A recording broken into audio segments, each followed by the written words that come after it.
पुनर्जीवित प्रभु यीशु क्रिस्त में मेरे प्रिय युवा साथियों, आप सबों को प्रभु यीशु के नाम से पुनः जय यीशु।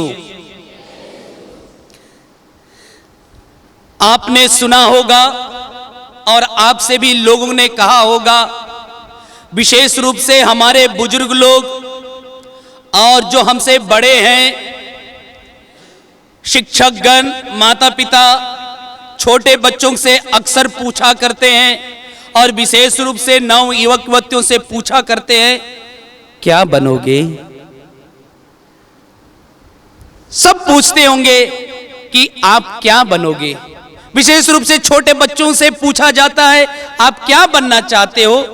तो अक्सर नव युवक युवतियों लोग क्या कहते हैं, हम डॉक्टर बनना चाहते हैं, हम इंजीनियर बनना चाहते हैं, टीचर बनना चाहते हैं, पुलिस बनना चाहते हैं, फौज बनना चाहते हैं। और इसके लिए लोग, माता पिता और समाज के लोग, परिवार के हर एक जन लोग उस व्यक्ति को जो लक्ष्य रखता है, पुलिस बनना, इंजीनियरिंग बनना, डॉक्टर बनना, बड़े बड़े अधिकारी बनना, इसके लिए वे बड़ी मेहनत करते हैं और उसको बनाते भी हैं। बोलिए हालेलुया, हालेलुया, हालेलुया।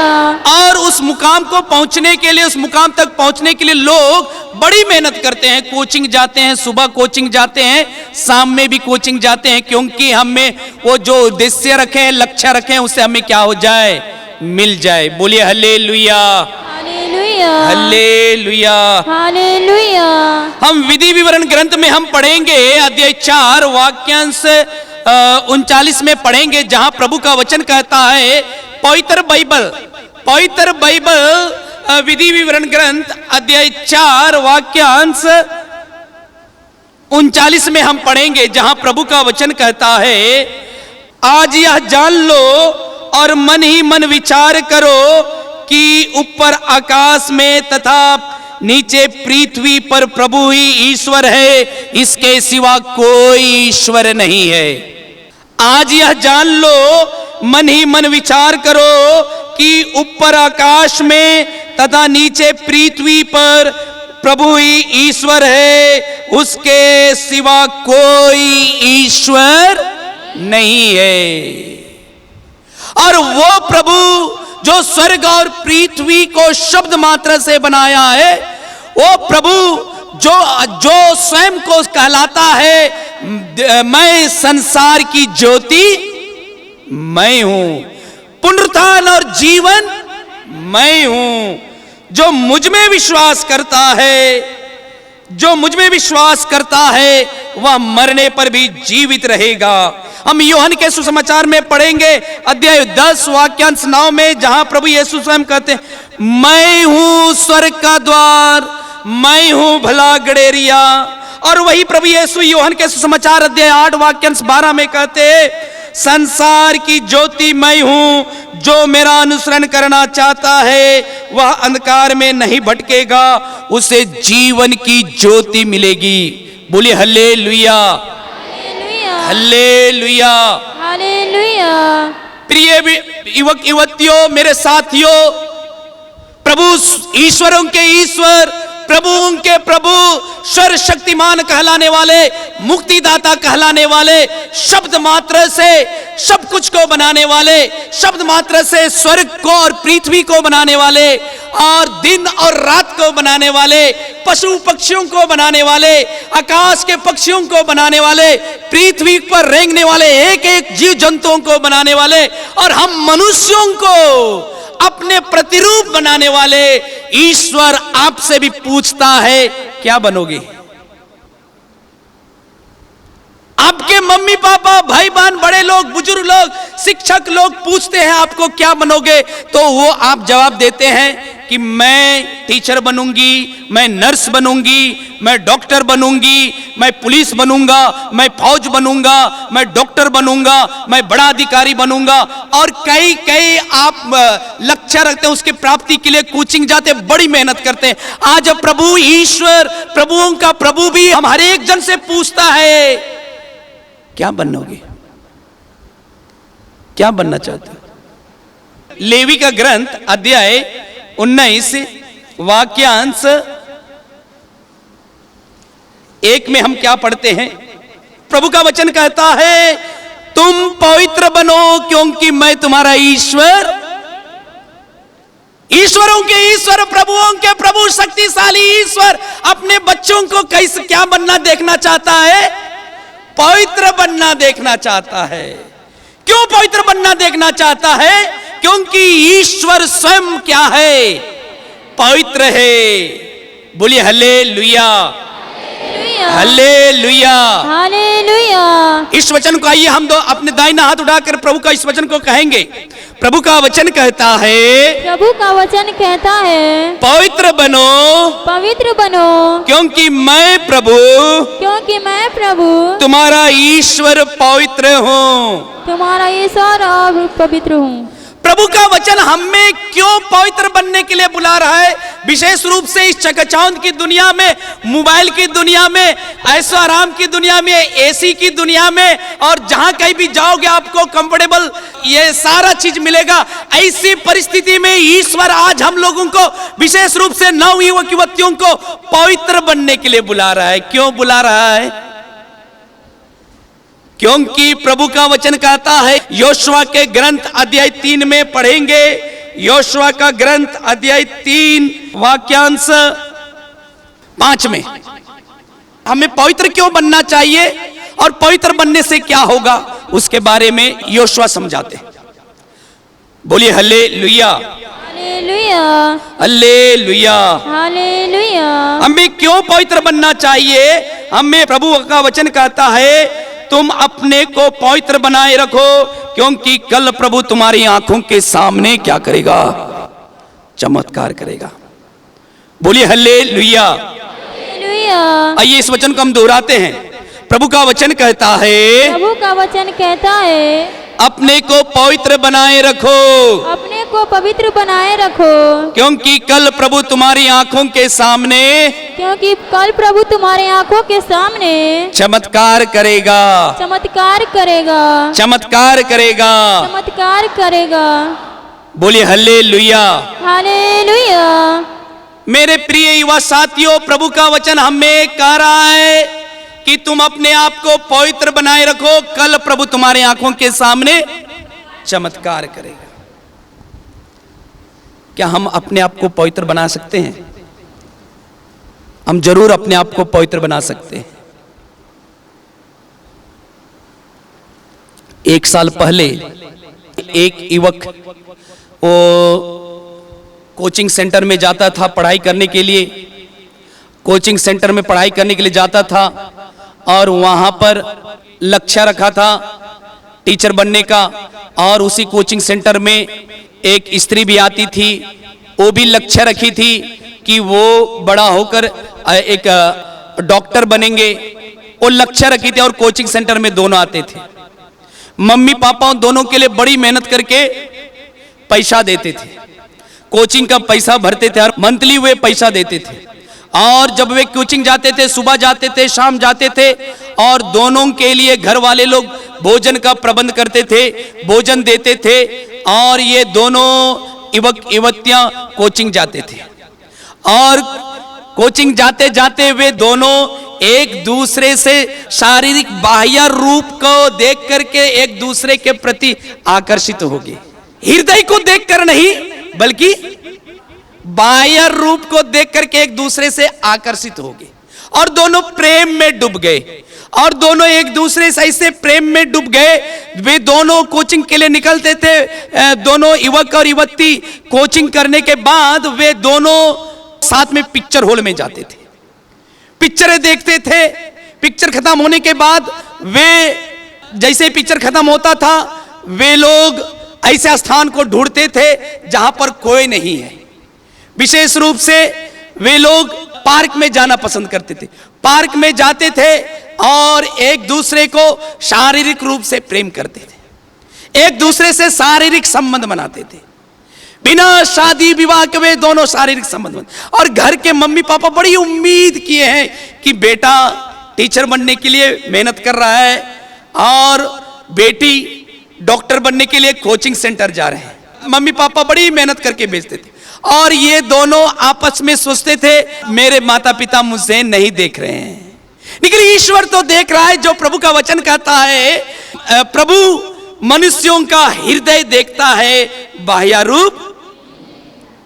कौन गोरा है, कौन गोरा है, कौन काला है, कौन मोटा है, कौन पतला है, कौन लंबा है, कौन छोटा है, कौन लड़का है, कौन लड़की है, प्रभु नहीं देखता है। प्रिय युवा साथियों, प्रभु मनुष्य का क्या देखता है? हृदय देखता है। हृदय देखता है। हृदय से नाता प्रभु रखता है, आपकी सुंदरता से नहीं, मेरी सुंदरता से नहीं, बल्कि वह मेरी सुंदरता हृदय की सुंदरता से नाता रखता है। और ये युवक युवती अपनी जवानी में ही पुरुष स्त्री से, स्त्री पुरुष से शारीरिक संबंध बना लिए, शारीरिक संबंध बना लिए, व्यभिचार में गिर गए।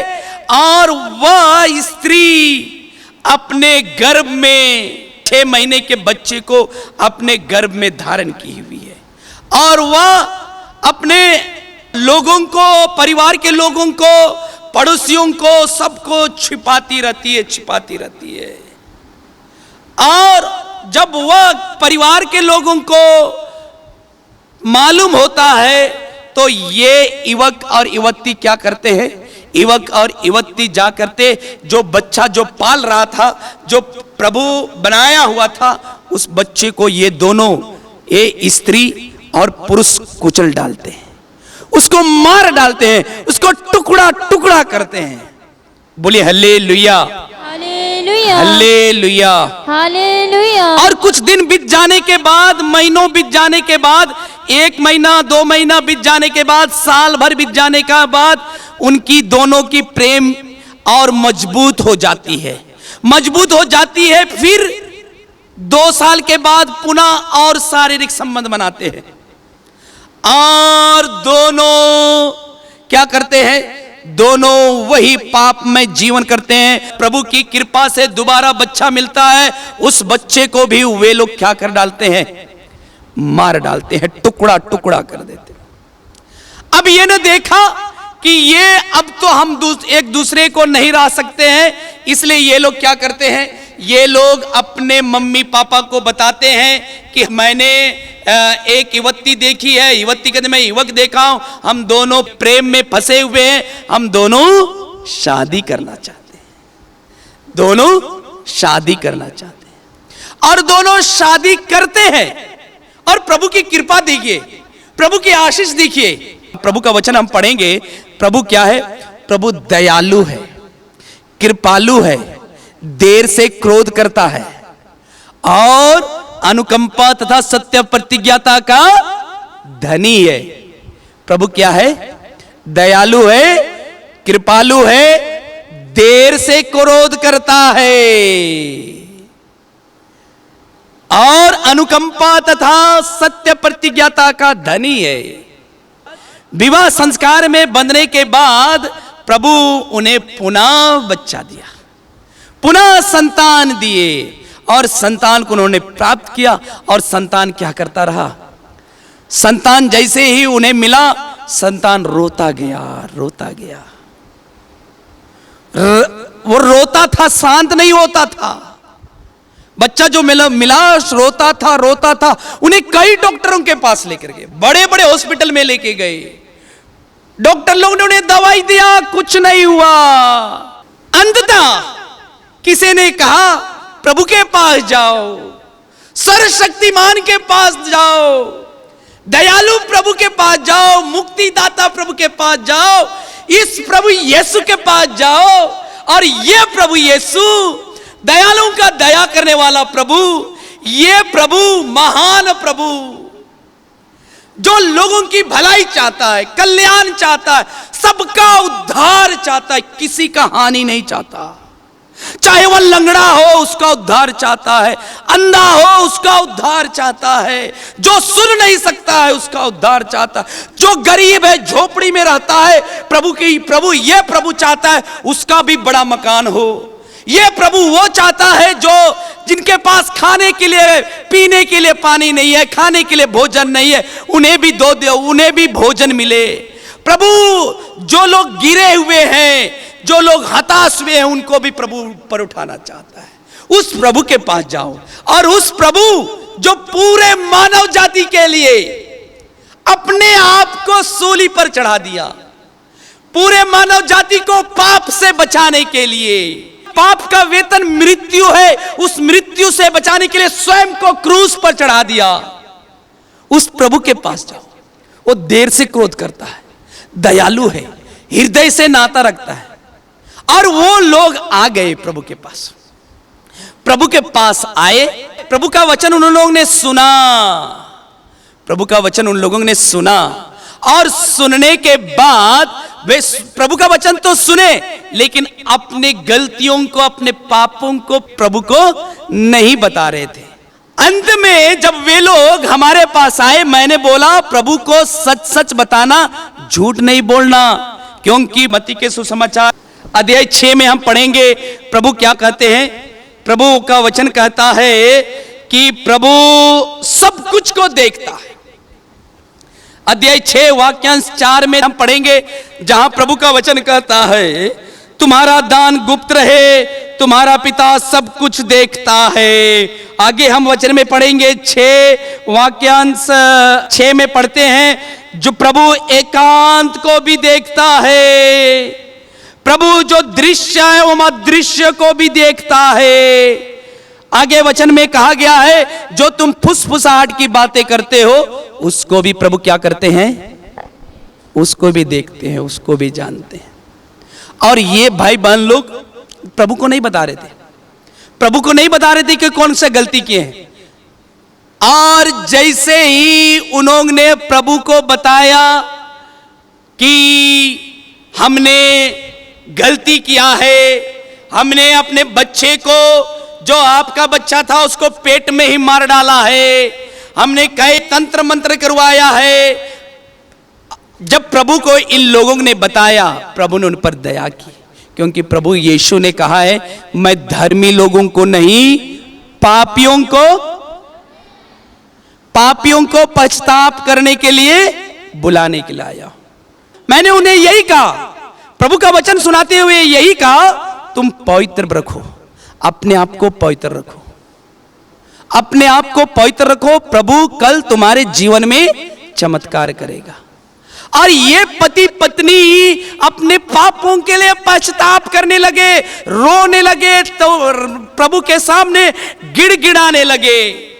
और दयालु प्रभु क्या करते हैं, उनके पापों को क्षमा करते हैं, अनदेखा करते हैं और उनको क्षमा करते हैं। और वे लोग जो रात में उन्हें नींद नहीं आता था, बहुत परेशान रहते थे, रात में नींद नहीं आना, बच्चे की आवाज अलग आना,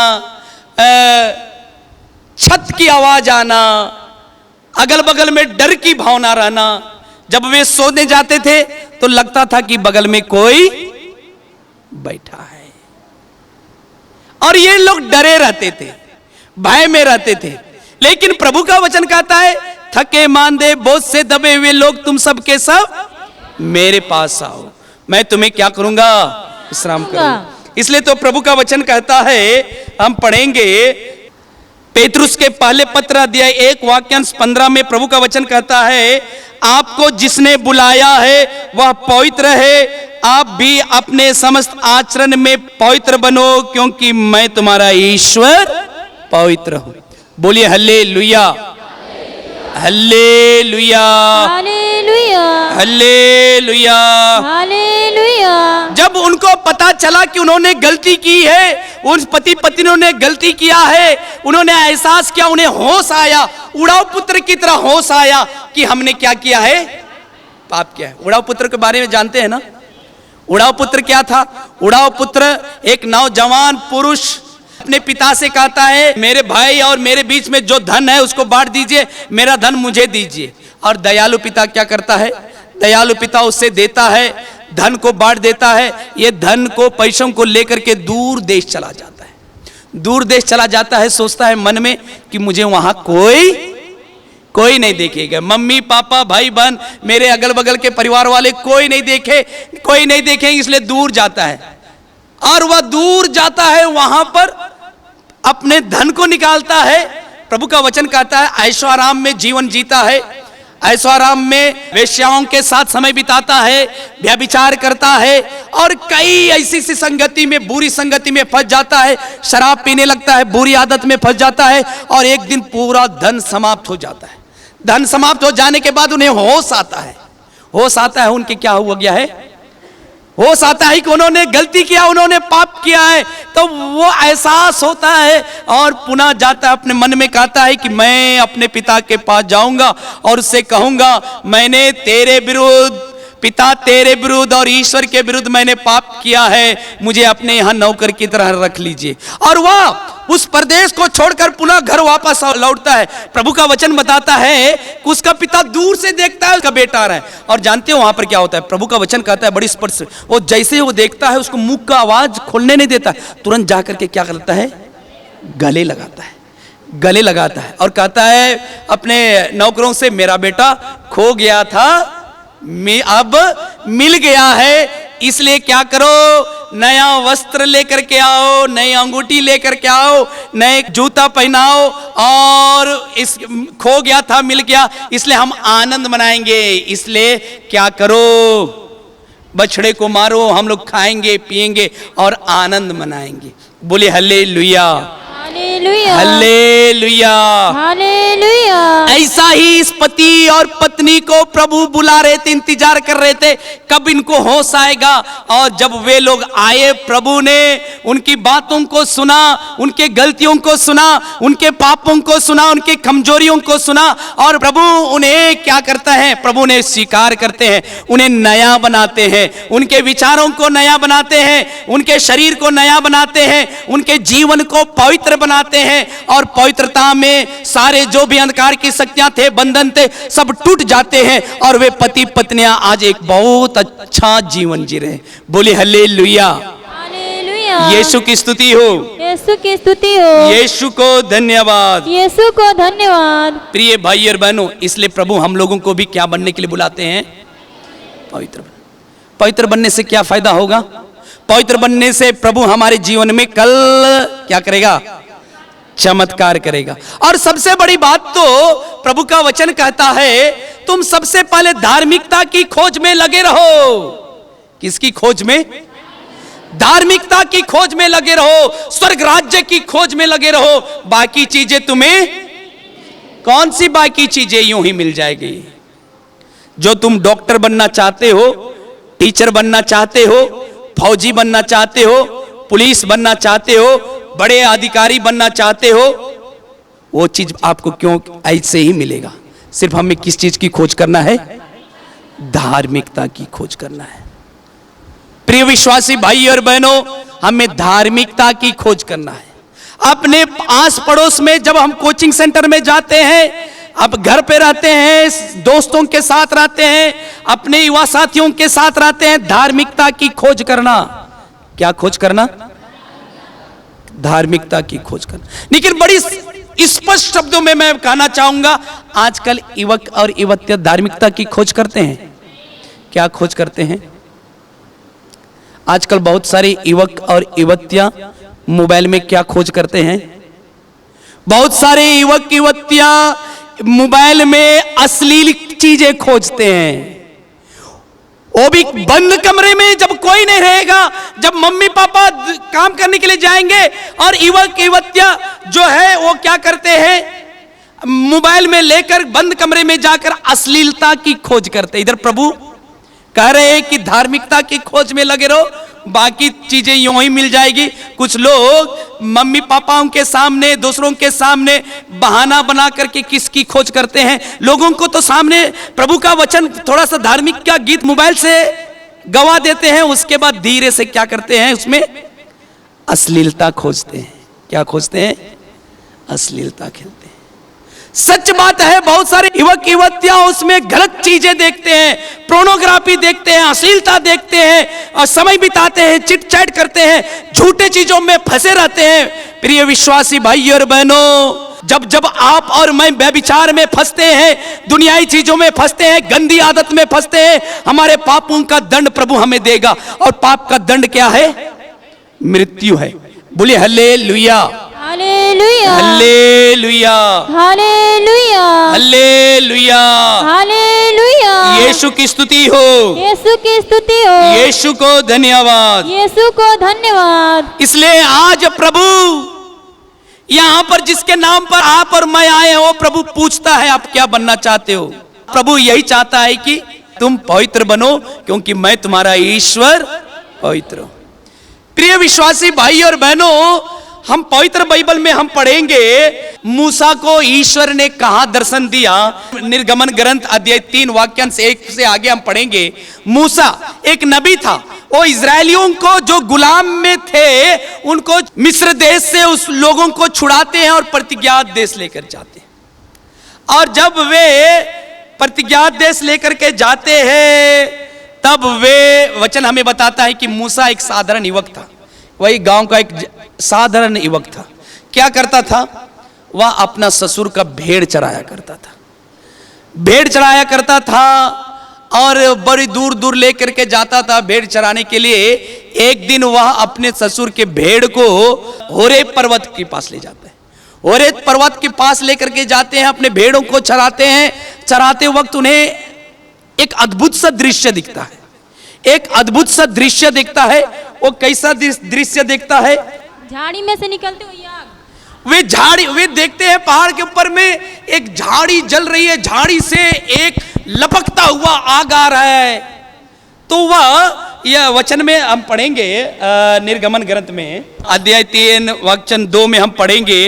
वह उसे झाड़ी की बीच से निकलती हुई आग की लपेट के रूप में प्रभु का दूत दिखाई दिया। क्या दिखाई दिया? उसने देखा कि झाड़ी में तो आग लगी है, किंतु वह भस्म नहीं हो रही है। तब मूसा ने मन में कहा, यह अनोखी बात निकट से देखने जाऊंगा और पता लगाऊंगा कि झाड़ी भस्म क्यों नहीं हो रही है। अद्भुत दृश्य, भेड़ बकरियां चरा रहे हैं, उस समय देख रहे हैं। एक साधारण इंसान, एक साधारण युवक भेड़ चराते समय एक अद्भुत सा दृश्य देख रहा है। झाड़ी जल रही है, लेकिन वो क्या नहीं हो रही है? भस्म नहीं हो रही है, राख नहीं बन रही है। तो वह क्या करता है? वह करीब से निरीक्षण करना चाहता है। वह जाता है करीब से निरीक्षण करने के लिए। और जैसे ही वह वहां पर चढ़ने लगता है, प्रभु का आवाज ऊपर से स्वर्ग से पुकारते हुए मूसा को सुनाई देता है। क्या सुनाई देता है? मूसा मूसा। मूसा उत्तर देते हुए कहते हैं, मैं प्रस्तुत हूं। तब ईश्वर कहते हैं, पास मत आओ, पैर से जूते उतार दो, क्योंकि जहां तुम खड़े हो वह पवित्र भूमि है। मूसा, जहां तुम खड़े हो, जहां तुम बैठे हो, वह पवित्र भूमि है। इसलिए तुम चप्पल को क्या कर दो? उतार दो, बाहर निकाल दो। प्रभु का वचन, जीवित प्रभु यीशु जिसका कब्र खाली है, आत्मा के रूप में कार्य करता है, वो प्रभु भी आज मुझे और आपसे यही कहते हैं। क्या कहते हैं? क्या आप नहीं जानते कि आपका शरीर या मेरा शरीर ईश्वर का मंदिर है? क्या आप नहीं जानते कि आपका शरीर सिर के बाल से लेकर पांव के नाखून तक किसका है? ईश्वर का मंदिर। ईश्वर का मंदिर है। कौन राज्य करता है? क्या आप नहीं जानते यह पवित्र आत्मा का मंदिर है? क्या आप नहीं जानते यह पवित्र आत्मा का मंदिर है? प्रिय युवा साथियों, मैं विश्वास करता हूं यह ईश्वर का मंदिर है। लेकिन कौन राज्य करता है? कौन राज्य करता है? आज इस शरीर में बहुत सारे लोग आजकल देखने को मिलेगा, आप चारों ओर देखने को मिलेगा, बेटा पापा एक सिगरेट पीता है तो बेटा, पीता है। पापा एक पौवा पिएगा बेटा, बेटा 2। पापा एक मोबाइल रखेगा छोटा वाला, अब बेटा कितना रखेगा? 2। क्या आप नहीं जानते ये ईश्वर का मंदिर है?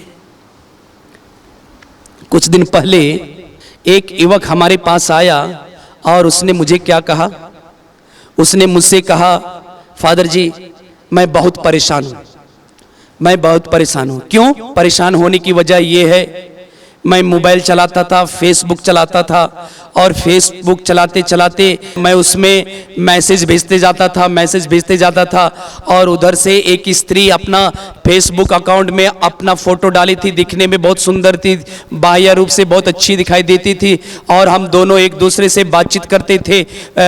फोन में तो बातचीत नहीं करते थे, सिर्फ मैसेज में क्या करते थे, टाइप करते थे, एक दूसरे को भेजते थे, और दोनों हम लोग शारीरिक वासनाओं से संचालित होते थे। जैसे प्रभु ने वचन में कहा है, रोमियो के पत्र में अध्याय 8 वाक्यांश 5 और 6 में पढ़ते हैं, जो शारीरिक वासनाओं से संचालित होकर जीवन जीता है वह शरीर की बातों की चिंता करता है। और ये लोग दोनों, ये एक युवक और दूसरी युवती, दोनों फेसबुक में दोस्ती बनाए और दोनों शारीरिक वासनाओं से संचालित होकर जीवन जीते थे। वे अपने शरीर की वासनाओं के बारे बताता था और वो भी अपने शरीर की वासनाओं के बारे बताते थे, और दोनों धीरे धीरे करीब हो गए। वे दोनों एक दूसरे की अश्लीलता को जान गए, और अश्लीलता को जानने के बाद वे एक दूसरे से क्या करने लगे, एक दूसरे से वीडियो कॉल करने लगे, और वे दोनों ऐसी हालत में फंस गए कि दोनों स्त्री थी उसका पूरा वीडियो बना करके से कहा, आप मुझे इतना 10,000 भेज दो, नहीं तो मैं तुम्हें इस वीडियो को क्या कर दूंगी, वायरल कर दूंगी। और वो बेचारा लड़का क्या करता है, गरीब लड़का, कुछ था नहीं, खाने पीने के लिए उसके पास ज्यादा धन संपत्ति नहीं था, वो उधार लेता है 10,000 उसके अकाउंट में भेजता है। नहीं भेजेगा तो क्या करेगा, वायरल कर देगी। और ये व्यक्ति क्या करता है, 10,000 भेजता है, वह कुछ दिन के बाद शांत हो जाती है, पुनः एक सप्ताह के बाद फोन कॉल आता है और उससे मांगते हैं और 20,000 दो, नहीं तो मैं क्या कर दूंगा, वीडियो को वायरल कर दूंगा। और ये व्यक्ति परेशान है, हताश हो रहा है। देखिए शैतान चालू है, शैतान क्या है, चालू है, रंग रूप बदल देता है। पहले शैतान सिंह बना के आता था, काला रूप में आता था, कपड़ा काला काला पहन के आता था। आजकल शैतान कैसे आने लगा है, सफेद आने लगा है, फिसलदार के द्वारा आने लगा है, वो मोबाइल में पासवर्ड के द्वारा आने लगता है, मोबाइल में कई रूपों में रंग रूप बदल करके आता है प्रिय भाई और बहनों। और व्यक्ति हताश हो गया, निराश हो गया। मैंने उससे कहा, प्रभु के पास जाओ, उसको बताओ, उसको एहसास दिलाओ, अपना गलती बताओ, क्योंकि प्रभु अपने बच्चों को पवित्र देखना चाहता है। क्या देखना चाहता है, पवित्र देखना चाहता है। क्योंकि प्रभु का वचन हम पढ़ेंगे थेसलुनिकियों के पत्र अध्याय 4 वाक्यांश 3 में संत पौलुस थेसलुनिकियों को पत्र लिखते हैं और वहां प्रभु की इच्छा को प्रकट करते हैं। वहां के लोगों को कहते हैं, ईश्वर की इच्छा यह है कि आप लोग पवित्र बने और व्यभिचार से दूर रहे। बोलिए hallelujah, hallelujah, hallelujah, hallelujah, hallelujah, hallelujah. आइए इस वचन को हम दोहराते हैं। प्रभु का वचन कहता है, प्रभु का वचन कहता है, प्रभु का वचन कहता है, प्रभु का वचन कहता है, ईश्वर की इच्छा यह है, ईश्वर की इच्छा यह है कि आप लोग पवित्र बने, कि आप पवित्र बने, व्यभिचार से दूर रहे। व्यभिचार से दूर रहे। किससे दूर रहना चाहिए, व्यभिचार से। व्यभिचार से दूर रहने के लिए प्रभु का वचन कहता है। ईश्वर हम लोगों को इस धरती पर अशुद्धता के लिए नहीं बुलाया है, इस धरती पर जितने भी पुरुष हैं, जितने भी स्त्रियां हैं, बच्चे हैं, हर एक जन को प्रभु ने अशुद्धता के लिए नहीं बल्कि पवित्रता के लिए बुलाया है। प्रिय विश्वासी भाई और बहनों, क्या के लिए बुलाया है? पवित्रता के लिए। पवित्रता के लिए बुलाया है। पवित्रता, जब हम पवित्रता का जीवन जीते हैं, अपने विचारों को पवित्र रखते हैं, अपने कानून को, इस कानून के द्वारा पवित्रता की चीज को सुनते हैं, इस मुख से पवित्रता को बोलते हैं, इस शरीर के एक एक अंग को पवित्र रखते हैं, तो ईश्वर की महिमा पवित्रता में होती है। ईश्वर की महिमा कहां होती है? पवित्रता में। जहां पवित्रता होती है वहीं ईश्वर की महिमा होती है। जहां शुद्धता है वहीं प्रभु की महिमा होती है। इसलिए स्तोत्रकार कहता है, कौन प्रभु के पवित्र पर्वत पर चढ़ेगा? कौन लोग प्रभु के पवित्र पर्वत पर चढ़ेगा? प्रभु के पवित्र पर्वत पर वही चढ़ेगा जिसका हृदय शुद्ध है, जिसका विचार निर्मल है, जो हृदय से सत्य बोलता है, जो मुख से झूठ नहीं बोलता है, पड़ोसियों की निंदा नहीं करता है, सबका उद्धार चाहता है, वही पवित्र पर्वत पर चढ़ेगा। बोली hallelujah, hallelujah, hallelujah, hallelujah, hallelujah, hallelujah. इसलिए प्रभु यीशु ने भी कहा है, प्रभु यीशु ने कहा है, यदि तुम सारा संसार को प्राप्त कर लोगे लेकिन अपनी आत्मा को गंवा दोगे तो इससे क्या लाभ होगा? इसलिए हमें इस मिट्टी के शरीर में एक प्रभु का मूल्य निधि रखा गया है। हर एक शरीर में, चाहे वह छोटा सा बालक, नन्हा बालक हो, चाहे बुढ़ापा में हो, जो भी मरने वाला है, जीवन और मृत्यु की लड़ाई लड़ रहा है, हर एक के शरीर में क्या है? एक अमूल्य निधि है। इसको हम पढ़ेंगे कुरिन्थियों के दूसरे पत्र में, हम पढ़ेंगे कुरिन्थियों के दूसरे पत्र में प्रभु का वचन कहता है, अलौकिक सामर्थ्य मिट्टी के पात्र में रखी रहती है, वह अलौकिक सामर्थ्य मेरा नहीं है बल्कि किसका है? परमेश्वर का है। इसलिए हमें शुद्धता की आवश्यकता है, पवित्रता की आवश्यकता है। बोलिए hallelujah, hallelujah, hallelujah, hallelujah, hallelujah, hallelujah. प्रिय भाई और बहनों, इस युवावस्था में, इस चकाचौंध की दुनिया में, मोबाइल की दुनिया में, इस आकर्षण की दुनिया में हर समय प्रभु की खोज कीजिए, सब समय स्वर्ग की खोज कीजिए, ऊपर की चीजें खोजा करिए। इसलिए संत पौलुस भी कहते हैं, संत पौलुस कहते हैं कलुसियों को पत्र लिखते हुए अध्याय 3 व 1 वाक्यांश में, तुम हर समय ऊपर की चीज खोजा करें। कहाँ की? ऊपर की चीजें खोजा करें। और अपने लिए पूंजी कहाँ जमा करें? स्वर्ग में पूंजी जमा करो, इस धरती पर नहीं। क्योंकि इस धरती पर जब हम पूंजी जमा करेंगे, चोर देखते रहता है कि कब उसको चुराएंगे, और दीमक भी उस पे का चढ़, ज्यादा धन होने से दीमक भी उस पर चढ़ जाता है। इसलिए प्रभु कह रहे तुम स्वर्ग के लिए पूंजी जमा करो, और स्वर्ग के लिए पूंजी जमा करोगे जहां चोर भी नहीं है, दीमक भी नहीं है, वहां आपको सुरक्षित रखा जाएगा। बोलिए hallelujah, hallelujah, hallelujah, hallelujah, hallelujah, hallelujah. प्रिय विश्वासी भाई और बहनों, हमें पवित्र जीवन जीने के लिए हमें आत्मा से संचालित होकर जीवन जीना चाहिए, ना कि शारीरिक वासनाओं से। हम में से बहुत सारे लोग शारीरिक वासनाओं से संचालित होकर जीवन जीते हैं। कितने लोग शारीरिक वासनाओं से संचालित होकर जीवन जीते हैं? हर एक जन, संसार में सबसे ज्यादा लोग शारीरिक वासना से संचालित होकर जीवन जीते। बहुत कम ही लोग हैं जो आत्मा से संचालित होकर जीवन जीते थे। मां मरियम, यीशु की मां, शारीरिक वासना से संचालित होकर जीवन जी कि आत्मा से संचालित होकर जीवन जी? आत्मा से संचालित हो। आत्मा से संचालित।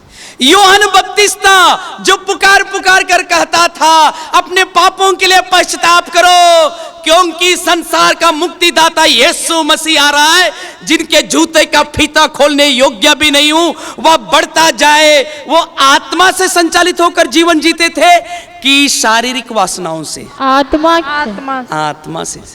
मदर तेरेसा, संत मदर तेरेसा, जिन्होंने गरीबों की, असहायों की, लंगड़े लूल्हे जिसको समाज ने नकार दिया था, वो आत्मा से संचालित होकर जीवन जीती थी कि शारीरिक वासनाओं से? आत्मा से।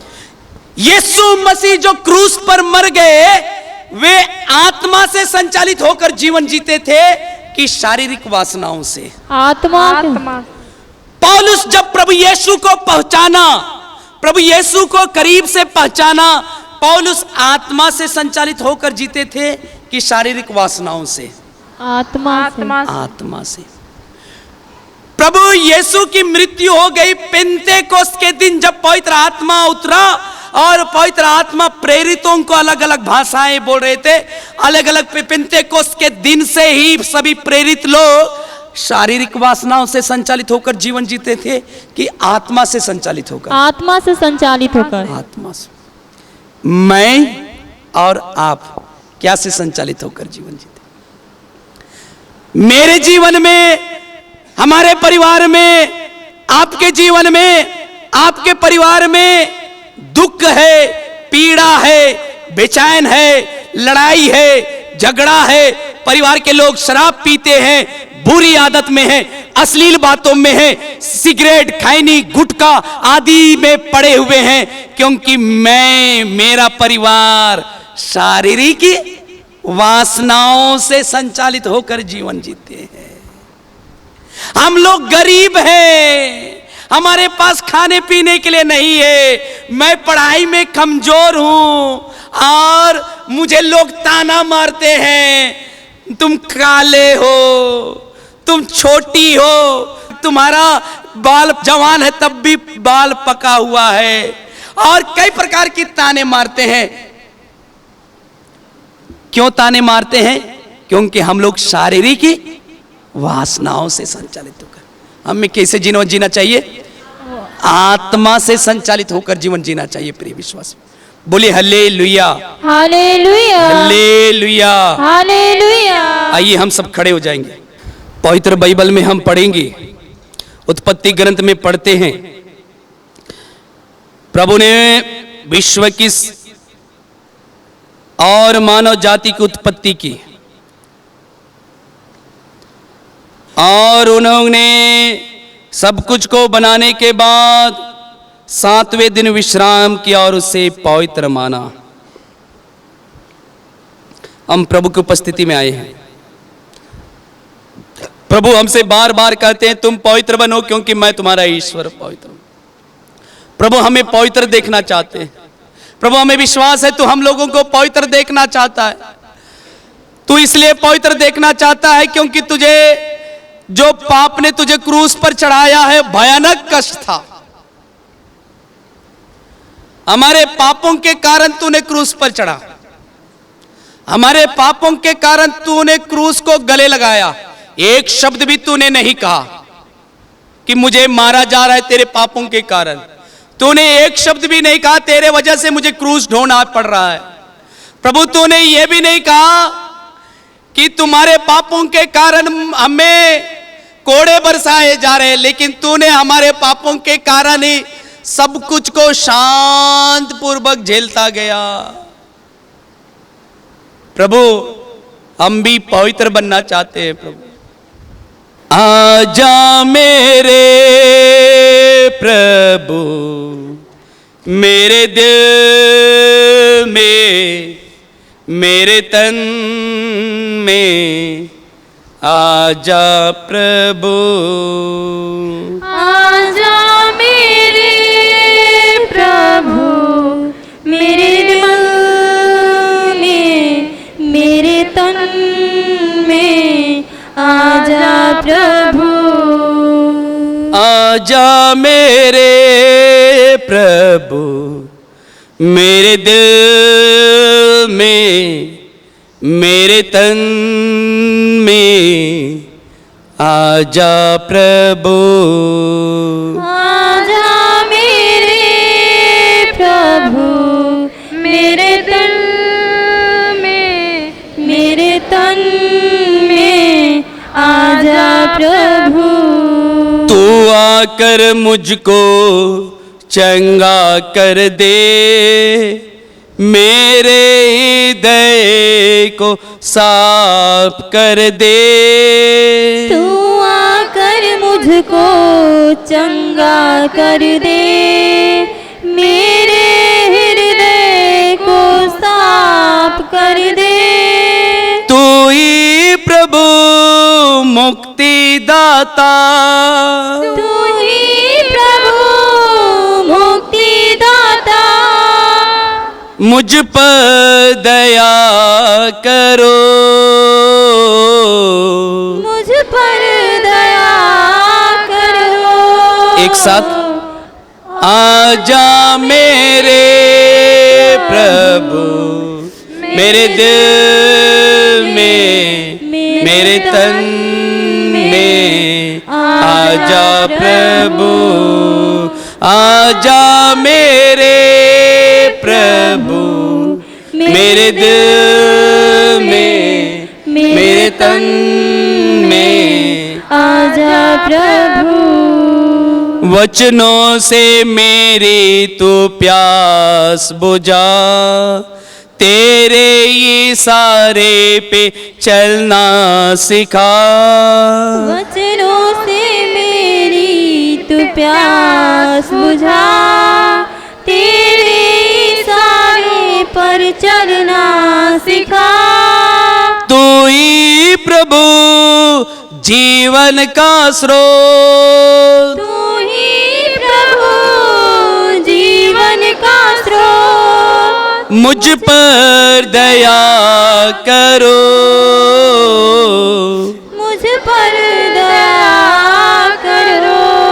एक साथ, आजा मेरे प्रभु, मेरे दिल में, मेरे तन में, आजा प्रभु। दाता तू मुझको आनंद दे, आत्मा से मेरा अभियंत भर दे। दाता तू मुझको आनंद दे, आत्मा से मेरा अभियंतर भर दे। तू ही प्रभु जीवन का जल, तू ही प्रभु जीवन का जल, मुझ पर दया करो, मुझ पर दया करो। आजा मेरे प्रभु, मेरे दिल में, मेरे तन में, आजा प्रभु। कैसे हैं? अच्छे कितने अच्छे? बहुत अच्छे, खुश हैं? एकदम। कौन खुश नहीं है? जो मुस्कुरा रहे हैं खुश नहीं है? हैं? कोई सर पे बोझा तो नहीं रखा? नहीं। यहाँ आने से कोई मारा तो नहीं? नहीं। बहुत अच्छा। तो खुश रहिए, ठीक है? खुश रहिए। तैयार? खुश रहने का तैयार? हाथ उठाएंगे, मुस्कुराएंगे बढ़िया से, एक दूसरे को देखकर, एक दूसरे को देखकर, देखिए एक दूसरे को देखकर, चेहरा देखिए, चेहरा देखिए देखिए देखिए। आप बोलिए, ओ कितने सुंदर हो, बोलिए, एक दूसरे बोले आप कितने सुंदर हो। मुस्कुराते हो तो बहुत अच्छे लगते हो। बोलिए बोलिए, एक दूसरे से बोलिए, मुस्कुराते हो तो अच्छे लगते हो, मुस्कुराते हो तो अच्छी लगती हो। बोलो ना, मुस्कुराती हो तो अच्छी लगती हो। हाँ बोलिए एक दूसरे से, मुस्कुराते हुए। Hallelujah, hallelujah, hallelujah, hallelujah, hallelujah. हे अब्बा पिता, हे अब्बा पिता, हम पर दया कर। हम पर दया कर। हे अब्बा पिता, हे अब्बा पिता, हमें आशीर्वाद दे। हमें आशीर्वाद दे। हे अब्बा पिता, हे अब्बा पिता, हम पर अपनी कृपा बरसा दे। हम पर अपनी कृपा बरसा दे। हे अब्बा पिता, हे अब्बा पिता, हम पर पर अपना अनुग्रह अपना अनुग्रह उंडेल दे। दे। Hallelujah, hallelujah, hallelujah. हालेलुया। पवित्र आत्मा से पवित्र आत्मा से हमें भर दे हमें भर दे पवित्र आत्मा से, पवित्र आत्मा से हमें संचालित कर दे।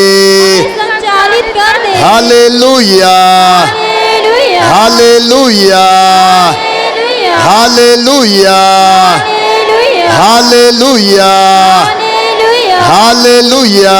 हालेलुया। हे पवित्र आत्मा, हे पवित्र आत्मा, हमारे जीवन में तेरी महिमा हो। हमारे जीवन में तेरी महिमा हो। हे पवित्र आत्मा, हे पवित्र आत्मा, हमारे परिवार में तेरी महिमा हो।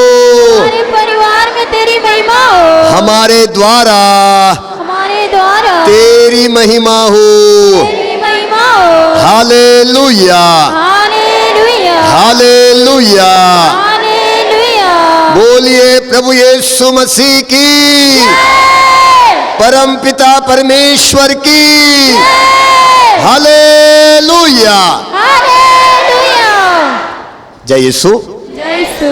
बैठ जाएंगे। प्रवक्ता ग्रंथ अध्याय 2 वचन 5 कोई पढ़िए।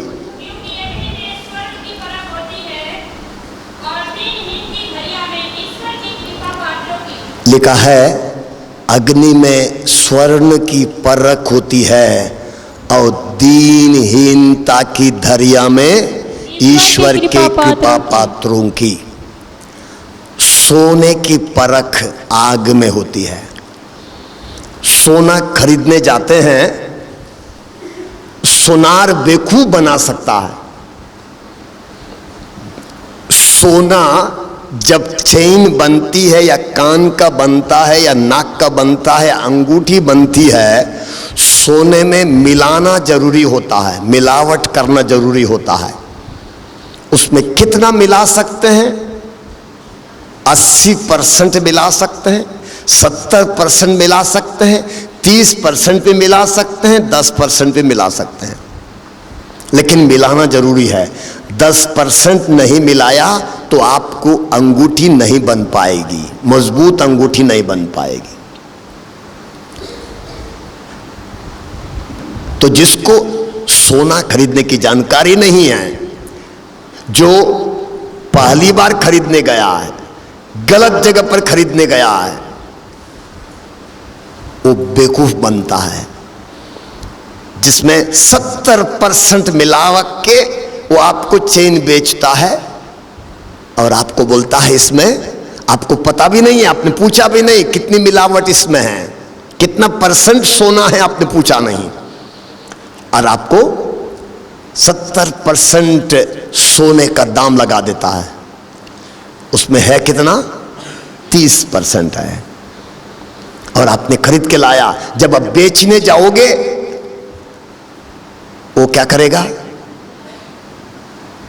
गलाएगा। जी हाँ, गलाने के बाद उसका रेट बताता है।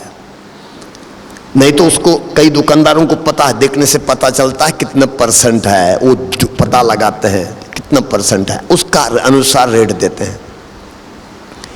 तो जिस प्रकार सोना कैसा है, क्या असली है, नकली है, मिलावटी है, आग से पता चलता है। वचन कहता है उसी तरह इंसान ईश्वर का कृपा पात्र है। बोल कैसे पता चलता है? इंसान की नम्रता से। आग में स्वर्ण की परख होती है और दीनहीनता की धरिया में। धरिया मतलब, धरिया क्या होता है? समुद्र। समुद्र, हाँ, दीनहीनता की धरिया में ईश्वर के कृपा पात्रों की पहचान होती है। मतलब ईश्वर के कृपा पात्र होना है। क्या होना है? दीनहीन बनना। और एक वचन है प्रवक्ता ग्रंथ अध्याय 3 वचन 20 में लिखा है। प्रवक्ता ग्रंथ अध्याय 3 का वचन 20, तुम जितने अधिक बड़े हो उतने ही अधिक नम्र बनो, इस प्रकार तुम प्रभु के कृपा पात्र बन जाओगे। इस वचन को दोहराएंगे, हाथ उठाइए। प्रभु का वचन कहता है, प्रभु का वचन कहता है, तुम जितने अधिक बड़े हो, तुम जितने अधिक बड़े हो, तुम जितने अधिक बड़े हो, तुम जितने अधिक बड़े हो, उतने ही अधिक नम्र बनो। उतने ही अधिक नम्र बनो। इससे तुम ईश्वर के कृपा पात्र बन जाओगे। कृपा पात्र बन जाओगे। Hallelujah, hallelujah. देखिए क्या लिखा है, तुम जितने बड़े हो उतने ही अधिक नम्र बनो, छोटे बनो, दीनहीन बनो, और क्या होगा, क्या मिलेगा, और तुम ईश्वर के कृपा पात्र बन जाओगे। परमेश्वर के कृपा पात्र बनना है। परमेश्वर को अगरबत्ती दिखाने से, लड्डू चढ़ाने से, प्रसाद चढ़ाने से, और क्या बोलते हैं, उसके पास आने से हम उसके कृपा पात्र नहीं होते हैं। प्रभु के कृपा पात्र होने के लिए क्या होना है, हमारे अंदर नम्रता चाहिए, दीनहीनता चाहिए। जितना इंसान नम्र है उतना ही परमेश्वर का कृपा पात्र हो जाता है। बाइबल में हम पढ़ते हैं, योहन बपतिस्ता के बारे में प्रभु यीशु मसीह ने कहा, योहन से बड़ा इस धरती पर इंसान जन्मा ही नहीं है। योहन से बड़ा कोई जन्म ही नहीं लिया है इंसानों में। क्यों?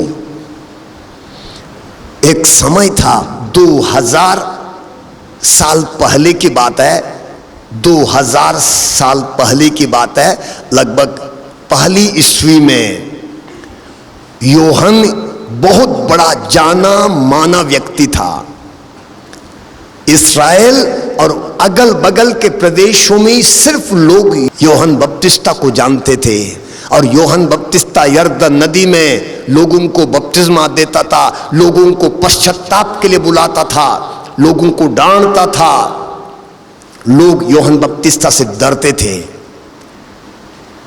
लेकिन जब उसको पता चला प्रभु यीशु मसीह के बारे में कि यीशु मसीह आ रहे हैं, उस महान व्यक्ति ने, जो उस समय के दुनिया में बहुत सबसे महान व्यक्ति था, यीशु मसीह को उस समय कोई जानते तक नहीं थे, और उस यीशु मसीह ने क्या, उस योहन ने क्या कहा पता है, जो मेरे बाद आने वाले हैं उनके जूते का फीता खोलने भी मैं योग्य नहीं हूं।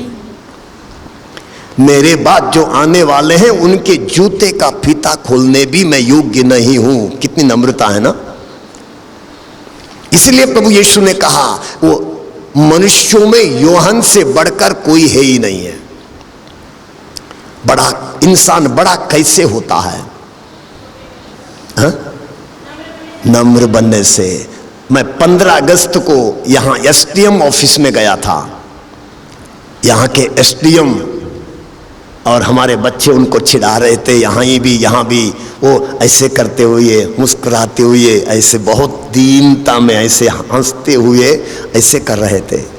मैं पहुँच गया, हमको भी बुलाए, फोटो खींच रहे थे, हमको भी खड़ा कर दीजिए। मेरे साथ जो बच्चे थे उनको भी खड़ा कर दिए, सबको एक साथ फोटो खींचे। इतनी नम्रता। महान इंसान की, बड़े इंसान की पहचान नम्रता है। छोटे इंसान की पहचान क्या है? घमंड है। छोटे इंसान की, अनपढ़ की, जी हाँ, घमंडी हमेशा अनपढ़ होता है, कम पढ़ा लिखा होता है। जो अधिक पढ़ा लिखा इंसान घमंडी कभी नहीं होता है। मैं फादर बनने के बाद पहली साल BHU बनारस हिंदू यूनिवर्सिटी के प्रोफेसर लोगों के साथ काम किया हूं। बनारस हिंदू यूनिवर्सिटी के प्रोफेसर्स, काशी विद्यापीठ के प्रोफेसर्स और बड़े बड़े लोगों के साथ, और मैंने देखा कितनी नम्रता उनके अंदर। एक साधक जी थे, बौद्ध धर्म के प्रोफेसर थे, साधक जी बूढ़े थे, लेकिन जब भी आते थे बस इतनी नम्रता में। मैं तो उस समय लगभग 30-31 साल का जवान था, और वो 70-75 साल के। इतना आदर के साथ बैठने के पहले फादर जी आप बैठिए, पहले आप बड़े हैं, आप बैठिए, आप बड़े हैं। मैं बोलता था उनको, अरे मैं क्या, आप बड़े हैं, आप बैठिए। जब तक मैं नहीं बैठता तो वो नहीं बैठते थे। तो इंसान का बड़प्पन किसमें है? नम्रता में है। इंसान का बड़प्पन नम्रता में है। माता मरियम के बारे में बाइबल में लिखा है, जब मां मरियम को पता चल गया कि वो मां बनने वाली हैं, और साथ ही साथ उनको पता चला एलिजाबेथ जो बूढ़ी है मां बन गई है, 6वां महीना है, मां मरियम क्या करती है पता है?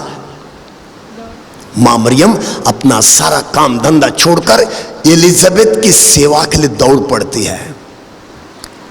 एलिजाबेथ की सेवा में दौड़ पड़ती है। एलिजाबेथ का जो बच्चा यूहन्ना बपतिस्ता है, लेकिन मां मरियम के कोख में कौन है? ईश्वर का पुत्र है, यीशु मसीह है। कौन बड़ा है? यीशु मसीह की मां बड़ी है या एलिजाबेथ बड़ी है? मां मरियम बड़ी है। ईसा मसीह की मां है। एलिजाबेथ एक नबी की मां है। अभी मां मरियम के अंदर बड़प्पन होना चाहिए था, अहंकार आना चाहिए था, लेकिन नहीं, उनके अंदर इतनी नम्रता, इतनी वो दौड़ती है एलिजाबेथ के घर में और वहां सेवा करती है। 3 महीना वहां रहकर सेवा देती है। जब वहां पहुंच गई, एलिजाबेथ ने कहा, आप नारियों में धन्य हैं, धन्य है आपके गर्भ का फल। मुझे यह सौभाग्य कैसे प्राप्त हुआ कि मेरे प्रभु की माता मेरे पास आई। एलिजाबेथ ने कहा, ये मेरा सौभाग्य, मुझे कैसे सौभाग्य प्राप्त हुआ कि मेरे प्रभु की माता मेरे पास आई। तो नम्रता, नम्रता के कारण इंसान आशीर्वाद पाता है। नम्रता के कारण इंसान कृपा के पात्र बनता है, ईश्वर का कृपा पात्र बनता है। बाइबल में हम पढ़ते हैं, मत्ती रचित सुसमाचार अध्याय 23 वचन 12 में, मत्ती रचित सुसमाचार अध्याय 23 वचन 12, कोई पढ़िए। जो अपने को बड़ा मानता है वह छोटा बनाया जाएगा, और जो अपने को छोटा मानता है वह बड़ा बनाया जाएगा। जो अपने को बड़ा मानता है वो छोटा बनाया जाएगा। जो अपने को छोटा मानता है वो बड़ा बनाया जाएगा, है ना। कभी कभी स्कूल में हम पढ़ते हैं, कॉलेजों में हम पढ़ते हैं, है ना, सब पढ़ने वाले लड़के हैं ना, लड़कियां भी। कभी कभी हम लोग क्या करते हैं, जवानी में हम लोग टीचर से भी बड़े हो जाते हैं ना, होता है ना।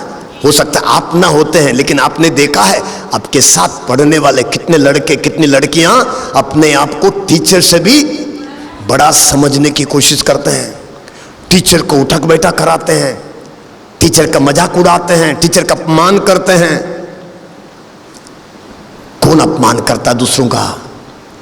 कौन दूसरों को जलील करता है? जिसके अंदर घमंड है, अहंकार है, जिसके अंदर नम्रता नहीं है। फिर एक बार पढ़िए, अध्याय 23 वचन 12, फिर एक बार पढ़िए।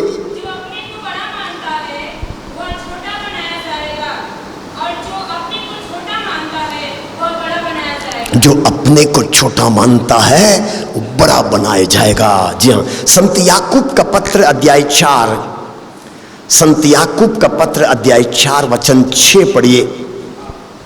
संत याकूब का पत्र अध्याय 4 का 6। इसलिए वो हमें प्रचुर मात्रा में अनुग्रह देता है, जैसा कि धर्म ग्रंथ में लिखा है, ईश्वर घमंडियों का विरोध करता, किंतु विनीतों को अनुग्रह प्रदान करता है। वचन में क्या लिखा है? ईश्वर घमंडियों का विरोध करता है, किंतु विनीतों को अनुग्रह प्रदान करता है। किसका विरोध करता है? ईश्वर किसका विरोध करता है? जो घमंडियों का, मत घमंड करने वालों का ईश्वर स्वयं विरोधी बनता है। ईश्वर घमंडियों का विरोधी है। ईश्वर घमंडियों को पसंद नहीं करता। और वचन में लिखा है वो विनीतों का या दीनों को अनुग्रह प्रदान करता है। अनुग्रह किसको मिलता है? अनुग्रह किसको मिलता है? अनुग्रह किसको मिलता है? हाँ? विनम्र लोगों को, विनम्र लोगों को। अनुग्रह क्या होता है? अनुग्रह शब्द को समझे हैं? अनुग्रह का मतलब प्रभु की आशीष, प्रभु का प्रेम, प्रभु की कृपा, प्रभु की दया, प्रभु के वरदान। अनुग्रह शब्द बहुत बड़ा है। अनुग्रह मतलब बड़ा खजाना, प्रभु की दया का, प्रेम का, आशीष का, कृपा का खजाना अनुग्रह मतलब। और वचन में लिखा है विनीतों को अनुग्रह प्रदान करता है। मतलब जो दीन हैं, जो नम्र हैं, उनको प्रभु अनुग्रह प्रदान कर। खजाना, कैसा खजाना? दया, प्रेम, शांति, आनंद, आशीष, वरदान, कृपाएं सब दे देता है। घमंडियों को प्रभु कृपा नहीं देता है। संत लूकस के सुसमाचार में हम पढ़ेंगे, मां मरियम जब मां जान जाती है कि वो मां बन रही है, प्रभु की मां बन रही है, गाना गाती है।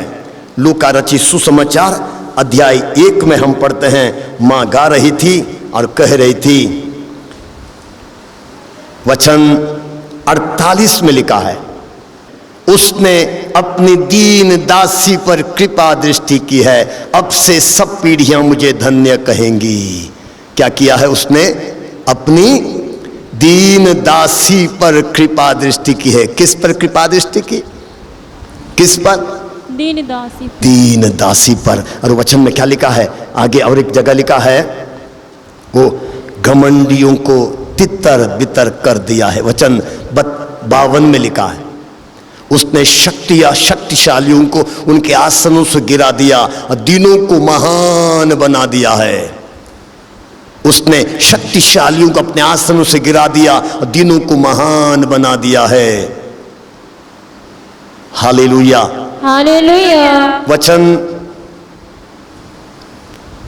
51 में लिखा है, 51 पढ़िए कोई। उसने अपना बाहुबल प्रदर्शित किया है, उसे घमंडियों को तितर बितर कर दिया है। उसने अपना बाहुबल प्रदर्शित किया है, उसने घमंडियों को तितर बितर कर दिया है। घमंडियों को वो तितर बितर करता है। किसने? किसने? प्रभु। इधर सुनिएगा, घमंडी इंसान अपने घमंड के कारण तितर बितर हो जाता है। घमंडी इंसान अपने घमंड के कारण भटकता है। घमंडी इंसान अपने घमंड के कारण बर्बाद हो जाता है, क्योंकि प्रभु घमंडियों को आशीर्वाद नहीं देता। वो दीनों को ऊंचा उठाता है, दीनों को कृपा देता है, अनुग्रह देता है। Hallelujah, hallelujah, hallelujah, hallelujah, hallelujah, hallelujah. प्रभु की स्तुति हो, प्रभु की स्तुति हो। संत याकूब का पत्र अध्याय 1, संत याकूब का पत्र अध्याय 1 वचन 16 और 17। संत याकूब का पत्र अध्याय 1 वचन 16 और 17 पढ़िए। प्रिय भाइयों, आप गलती न करें। सभी उत्तम दान और सभी पूर्ण वरदान ऊपर के हैं और नक्षत्रों के उस दृष्टिकर्ता से यहाँ से उतरते हैं, जिसमें न तो कोई परिवर्तन है और न परिक्रमा के कारण कोई अंधकार। देखिए लिखा है, प्रिय भाइयों आप गलती ना करें। गलती ना करें मतलब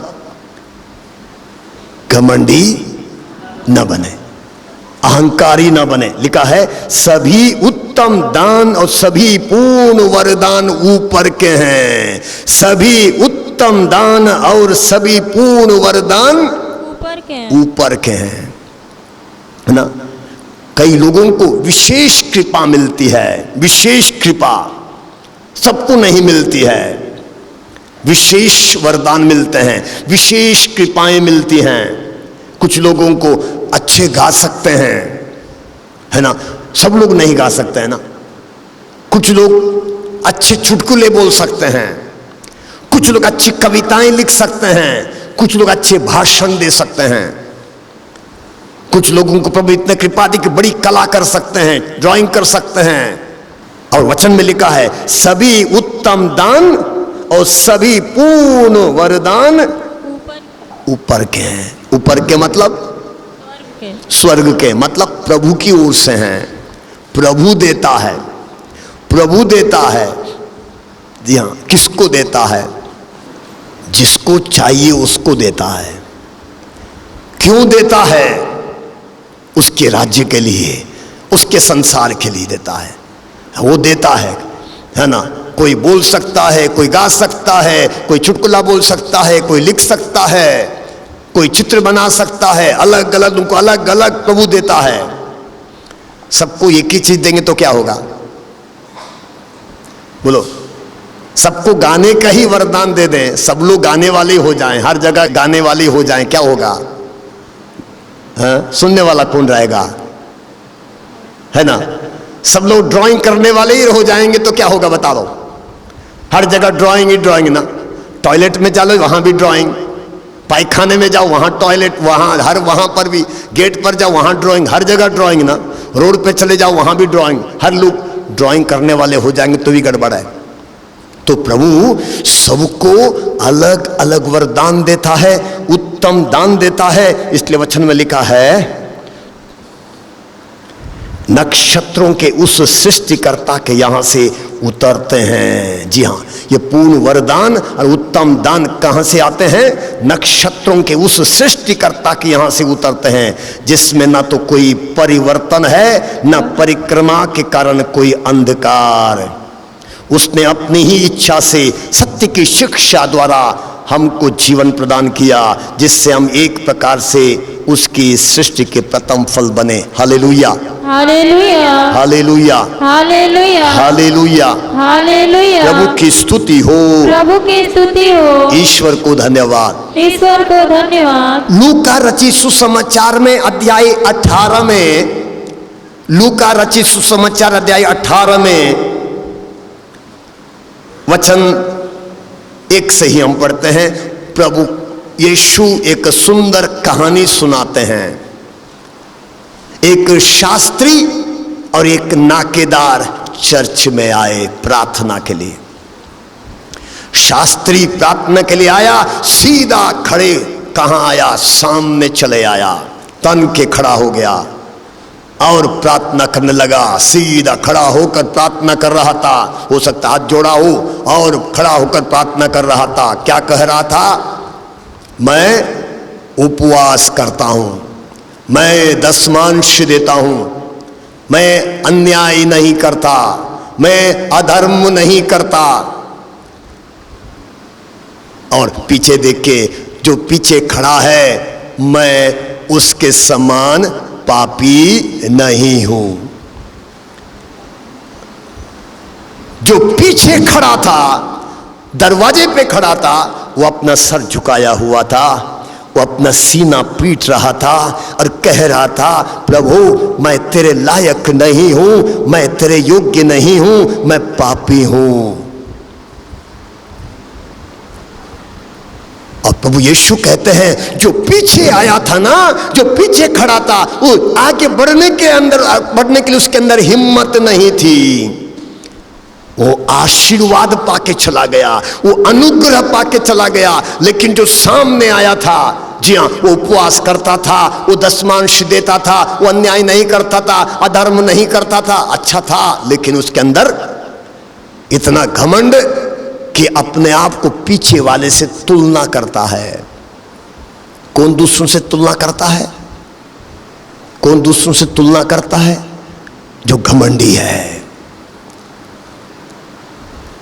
और प्रभु यीशु कहते हैं जो पीछे वाला आशीष पाकर चला गया, अनुग्रह पाके चला गया, लेकिन सामने आया, लेकिन प्रभु के पास आने के बावजूद, प्रार्थना करने के बावजूद, अच्छा होने के बावजूद आशीष नहीं पाया, अनुग्रह नहीं पाया। क्या कारण है? घमंड। देखिएगा, जब हम जवान हो जाते हैं, जवानी में जोश आता है। क्या आता है? जोश। जोश में इंसान होश खो देता है। सुनिएगा, जवानी में इंसान के अंदर क्या आता है? जोश आता है, और जोश में इंसान होश खो देता है। मैं अपने मम्मी पापा को भी, है तू क्या जानती है, तू क्या जानता है, तू तो पढ़ा लिखा, तू तो 8 पढ़ा है ना। हम तुरंत जवानी में हम अपने मम्मी पापा को भी तुच्छ समझने लगते हैं। थोड़ी सी पढ़ाई हो गई, हम अपने आप को बड़ा समझने लगते, तुमसे ज्यादा पढ़ा हूं, तुमसे ज्यादा पढ़ लिखा हूं, है ना। और इसके कारण हम प्रभु की आशीष से वंचित हो जाते हैं, प्रभु के अनुग्रह से वंचित हो जाते हैं। इंसान का बड़प्पन की पहचान किसमें है? इंसान के बड़प्पन की पहचान नम्रता में, उसकी दीनता में, नम्रता में है ना। जब इंसान गलती करता है, यदि उसको किसी ने गलती पकड़ ली, बोल दिया, क्या करता है? तुरंत वापस, मैं ऐसा नहीं, ऐसा ऐसा नहीं, ऐसा जवाब देना शुरू करता है ना, है कि नहीं। बकवास करना शुरू करता है। कौन है वो घमंडी होता है। जिसके अंदर नम्रता है, गलती नहीं किया तब भी चुपचाप रहता है, शांति से आंखें बंद करके सर झुका के रहता है, क्योंकि बड़े व्यक्ति के सामने खड़ा, मम्मी के पास या पापा के सामने खड़ा है, गुरु के सामने, टीचर के सामने खड़ा है, इसलिए वो जो कहेंगे सुनेंगे। उसके बाद सर मैं बोल सकता हूँ, पापा मैं कुछ बोलूं पापा, मैं कुछ बोलूं मम्मी। उसके बाद धीरे से नम्रता में, ऐसा नहीं मम्मी, मैंने तो ऐसा नहीं किया, मैंने ऐसा नहीं किया, हो सकता आपको गलत फहमी हुई, ऐसा नहीं, मैं ऐसा किया था। लेकिन जो घमंडी क्या करता है, ऐसा नहीं, ऐसा नहीं करके बोलना शुरू कर देता है। Hallelujah, hallelujah, hallelujah, hallelujah, hallelujah, hallelujah. प्रभु की स्तुति हो, प्रभु की स्तुति हो। सूक्ति ग्रंथ अध्याय 15, नीति वचन या सूक्ति ग्रंथ अध्याय 15 वचन 25 को पढ़िए। प्रभु घमंडियों का घर किया था, किंतु विधवा की सीमा पत्थर की रक्षा करता है। जी हाँ, प्रभु घमंडियों का क्या करता है? घर गिराता है। प्रभु घमंडियों का घर गिराता है। घर गिराने का मतलब क्या है? घर गिराने का मतलब क्या है? किसी का घर गिरा दिया जाएगा तो क्या होगा? इन दिन बुलडोजर चल रहा है ना, हैं? बुलडोजर चलेगा, उसका मतलब क्या है? अस्तित्व को ही खत्म कर देना। घर गिराने का मतलब अस्तित्व को ही खत्म कर देना। और लिखा है प्रभु घमंडियों का घर गिराता है, उनका अस्तित्व ही खत्म कर देता है। आगे अध्याय 11 वचन 2 पढ़िए। घमंडी को अपमानित किया जाता है, किंतु विनम्र को प्रज्ञा का वास है। फिर एक बार दूसरा कोई पढ़िए। घमंडी को अपमानित किया जाता है, किंतु विनम्र को प्रज्ञा का वास है। घमंडी को अपमानित किया जाता है, किंतु विनम्र में प्रज्ञा का वास है। किसका अपमान किया जाता है? घमंडी का।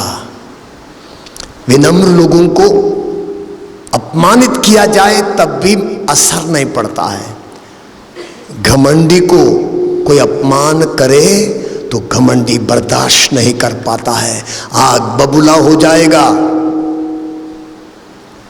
आग बबूला हो जाएगा। और इतना ही नहीं, तुरंत नुकसान करने के लिए कोशिश करेगा। यदि दूसरों का नुकसान नहीं कर पाएगा तो अपने आप को नुकसान करता है, जाके खुदकुशी कर लेगा। घमंडी इंसान बर्दाश्त नहीं कर पाता है। जी हाँ, एक ही घमंड में आके तुरंत कूद जाता है, मारने लगता है, जो भी कुछ करने लगता है, लड़ाई करने लगता है, और वो भी नहीं हो पाया तो अपने आप को नुकसान कर लेता है। इसलिए घमंड बर्बाद करता है, घमंड बर्बाद करता है। Hallelujah, hallelujah hallelujah. हालेलुया। प्रभु की स्तुति हो, प्रभु की स्तुति हो, ईश्वर को धन्यवाद। ईश्वर को धन्यवाद। Hallelujah hallelujah hallelujah hallelujah hallelujah hallelujah hallelujah. Hallelujah. संत याकूब का पत्र अध्याय 4 वचन 10। संत याकूब का पत्र अध्याय 4 वचन 10। प्रभु के सामने दीनहीन बने, प्रभु के सामने दीनहीन बने और वह आपको ऊंचा उठाएगा। और वो आपको ऊंचा उठाएगा। दाहिना हाथ उठाइए, मेरे पीछे बोलिए। प्रभु का वचन कहता है, प्रभु का वचन कहता है, प्रभु के सामने दीनहीन बने प्रभु के सामने दीनहीन बने, और वो आपको और वह आपको ऊंचा उठाएगा। ऊंचा उठाएगा। प्रभु के सामने दीनहीन बने प्रभु के सामने दीनहीन बने, और वो आपको ऊंचा उठाएगा। और वह आपको ऊंचा उठाएगा। देखिए क्या लिखा है, प्रभु के सामने दीनहीन बने मतलब चर्च में आएंगे तभी नहीं। प्रभु के सामने मतलब प्रभु की नजर हर जगह है। जब हम घर में हैं, कॉलेज में हैं, स्कूल में हैं, रास्ते में हैं, कहीं भी हैं, प्रभु की नजर हमारे ऊपर है ना। तो वचन में लिखा है, प्रभु के सामने दीनहीन बने मतलब मम्मी पापा के सामने, गुरुजनों के सामने, गांव के प्रधान के सामने, बड़े चाचा चाची, मामा मामी, काका काकी, देवर देवरान, जो भी हो, जेठ जेठानी, जो भी हो, हमारे बड़े बुजुर्गों के सामने हमको दीनहीन बनना है। और वचन में लिखा है, प्रभु क्या करेगा? ऊंचा उठाएगा। जीवन में ऊंचा उठना है, जीवन में बड़ा होना है, नम्रता की जरूरत है, दीनता की जरूरत है। प्रभु दीनों को ऊंचा उठाता है।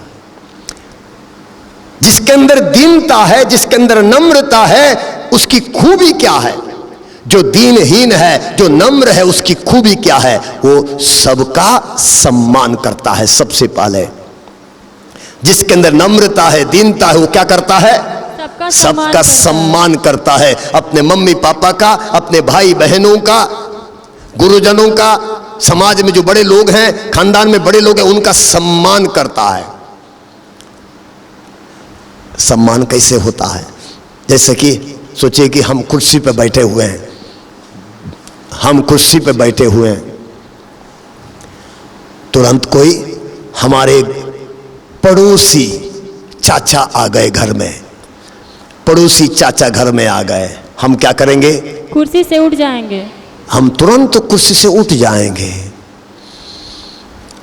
हम यह नहीं देखेंगे कि वो गांव का बेचारा है, पढ़ा लिखा नहीं है, नहीं देखेंगे। क्या देखेंगे? वो बड़ा है, वो बड़े हैं, चाचा लगते हैं, तुरंत अपने कुर्सी से उठ जाएंगे और तुरंत कुर्सी देंगे, बैठिए। उसके बाद हम बैठेंगे। यदि घमंड है, कुर्सी पे बैठ जाएंगे और कोई भी अब फर्क नहीं, बड़ा आदमी खड़ा है और लेकिन हम कुर्सी पे बैठे रहेंगे, कोई फर्क नहीं पड़ता है, कारण घमंड है। तो जिसके अंदर घमंड नहीं है, जिसके अंदर नम्रता है, जिसके अंदर दीनता है, उसकी पहली खूबी वो दूसरों का सम्मान करता है, आदर करता है, कदर करता है। बड़ों का, गुरुजनों का, माता पिता से लेकर सबका कदर करता, सम्मान करता है। आता है तो उनको कुर्सी देता है, उठ जाता है कुर्सी से। दूसरा गुण, जिसके अंदर नम्रता है, दीनता है, वो दूसरों को सुनने को तैयार हो जाता है। जिसके अंदर नम्रता है, दीनता है, वो दूसरों को सुनता है। जो दूसरों को सुनता नहीं है, इसका मतलब वो घमंडी है। मम्मी पापा को सुनने को तैयार ही नहीं है, गुरुजनों को सुनने को तैयार नहीं है, आसपास के लोगों को सुनने को तैयार नहीं है, वो घमंडी है। घमंडी है। आपने ट्रेन चलते समय सुना है, ट्रेन की आवाज आती है, जो ट्रेन खाली रहती है, जो ट्रेन गुड्स खाली रहता है, कम आवाज करता है, जोर से आवाज करता है। जो ट्रेन भरा है, चकाचक भरा है, कितनी आवाज करती है? हाँ, कम आवाज करती है ना। अभी यहीं पर आज दिन भर देखिएगा, जो ट्रेन, जो गुड्स ट्रेन का खाली जाती है, गड़ा गड़ा गड़ा करके आवाज करके जाती है, लेकिन जो ट्रेन भरी हुई है वो कम आवाज करती है। उसी तरह जिसके अंदर घमंड है, जिसके खोपड़ी में कुछ नहीं है, वो ज्यादा बोलता है, ज्यादा आवाज करता है।